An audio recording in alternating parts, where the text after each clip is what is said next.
Hi, it's Kai back with you today to share this card that I did for the Scrap and Stamp blog, and I am using My Favorite Things mod birds, which are really cute.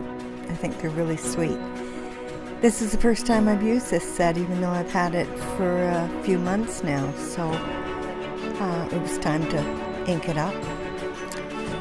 I pretty well stamped every bird that was there. I didn't use any of the other little pieces that you can add to your birds, as I was going to do some watercoloring with the Zig Cling color brushes. But first here I'm doing a Stencil monoprint background, and I'm using Distress Oxide inks in Squeezed Lemonade, Twisted Citron, and Peacock Feathers. So you just choose, get stencil that you want to use. Choose your desired stencil is a nicer way to put it. Ink it up and spritz it lightly, as I am doing this on cardstock, not on watercolor paper, so it doesn't need a lot of water. I think it's 2 spritz that I give it, and put it over your cardstock, and then cover it with a piece of paper towel to get any leakage that might happen. It's usually not too much of a bother with that part. Excuse me. And I do clean up the edges around the thickest edge there of the stencil at the top. I wipe that away because I don't want that to show on my card panel. But this is where I'll be mounting the birds to, so I like the big 3 circles, which is why I use this part of the stencil. As you can see, I've cut it up to fit an A2 card. I have other pieces in the stencil holder, but it's just more manageable for me. It's by Donna Downey, and it's called Bubbles, if you're looking for it. Anyway, now I just cover it with the paper towel, and then I'll set it aside to dry as I paint the birds. I'm going to in this piece I'm going to die cut as well, using my Penny Black Elegant Stitches die. And I'll do another piece that you'll see later. The same thing, but just using the Squeezed Lemonade.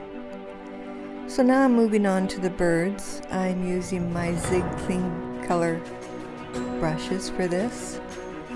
I paint a few with my paintbrush, and then others with direct brush to paper.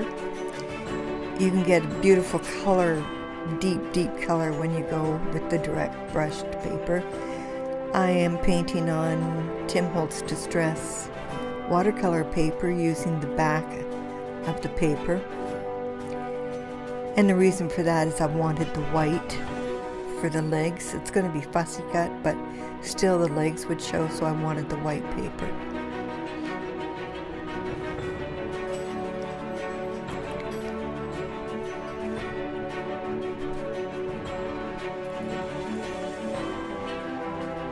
Try as hard as I might, I still end up getting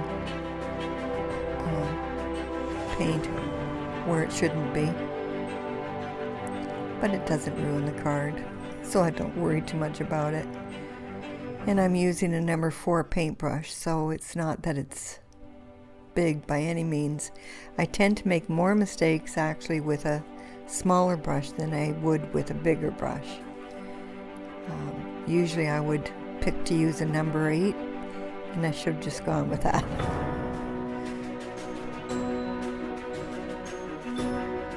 I can get it to a better point than I can with smaller brushes. In any event, this bird that I'm doing right now, I don't end up using. I thought to myself, I need a blue bird. And I like this bird, so I stamped it again and painted it in the blue, and you'll see it on the front of my card. I've also done the inside, as I mentioned, and I used the leftover. You can see I've got flowers there. There's more leaves that you can see in the top left of my screen there. I have a lot of leaves, so there is leftover for the inside of my card. I'm using a lot of cardstock colors on this card. I've got yellows and turquoise and a lime green, along with the colors from the mono printing. So it's and the colors on the bird, so it's a very colorful card. For the sentiment, as we were doing puns for our hop, I computer generated them, and on this one for the front of my card, I sponged the outside with Twisted Citron Distress ink. On the inside, I just painted it directly on the finished monoprint stencil.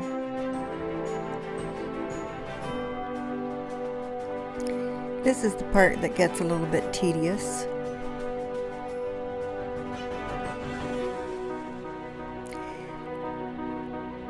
But soon I move on from this piece. That's why I thought it might be more interesting if I put some music in the background for those quiet moments.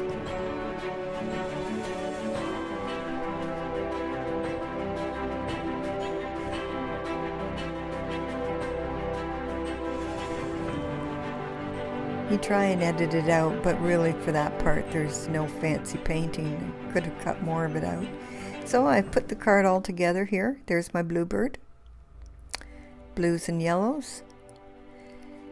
And in the circles of the bubble stencil is where I want them to be.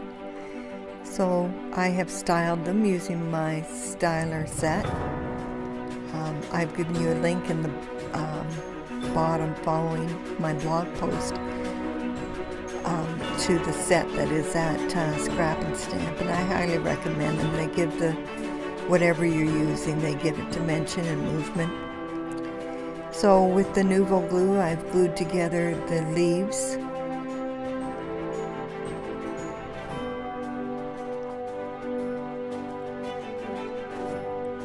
Just so it's pleasing to the eye. Pleasing to my eye. You can see the sentiment there on the bottom of the card. I also die cut it with the elegant stitching so that the stitching matches going up the sides of the card. I think it's these little details that make or break a card. I think they're very important. So that's the finished card, and there's the inside. I thought, oh, we just need a little bit of sparkle here, so I got some Wink of Stella out and I added it to the bird's wing and to the flower, and then I did the same to the birds on the front, adding it to their wings. And that finished the card. So I hope you've enjoyed this video, and you'll give me a thumbs up and keep me in mind when you're looking to watch videos. Thanks for joining me today, and I will see you next time.